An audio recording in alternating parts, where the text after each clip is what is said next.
তা আমি দেখি যে আমার মাধ্যমে যদি কেউ বাবা মাকে খুঁজে পাই তার। হ্যাঁ, আমি ছবি পেয়েছি। ছবিটার জন্য আমি মাথায় আমার কিছুক্ষণ আমার সেন্স অফ ছিল।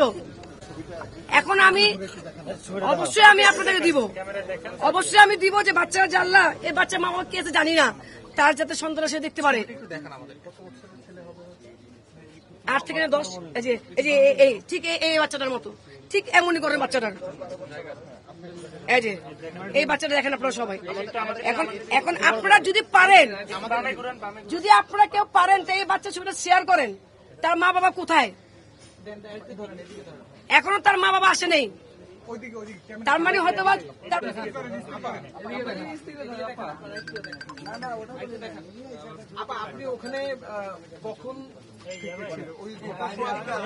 কিছুক্ষণ আগে ছিলাম, আমি মাংস নেওয়ার জন্য গেছিলাম।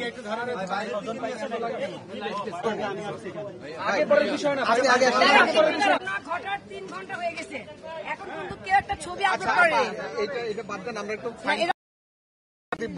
আমি কেন এটা আমি এখন চাচ্ছি কি জানেন, বাচ্চারা মা বাবা যদি তারা দেখতে পারে, মা বাবা যদি তারা দেখতে পারে, এই বাচ্চারা দেখেন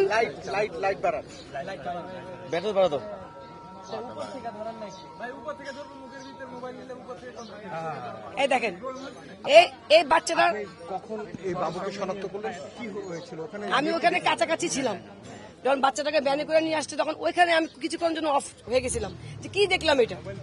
তো আমার যখন একটু মনে করেন জ্ঞান স্বাভাবিক হইতেছে, তখন চিন্তা করলাম যে বাচ্চাটা আসলে কি কোনো মা বাবা আসছে কিনা, এখনো আসেনি। তখন এখানে এসে দেখি যে এখনো তার মা বাবা কেউ আসেনি, বাচ্চাটা মর্গে পড়ে রয়েছে। এই জন্য আমি আমার চিন্তাধারায় আমি বাচ্চাটার ছবি নিলাম। যে ছবি নিয়ে যদি আমি শেয়ার করি, যদি তার বাবা মা তাকে চিনতে পারবে, তাহলে হয়তো সে লাস্টে শনাক্ত করতে পারবে। এই কাজটা আপনাদের আরো একটু আগে করার দরকার ছিল। ধন্যবাদ।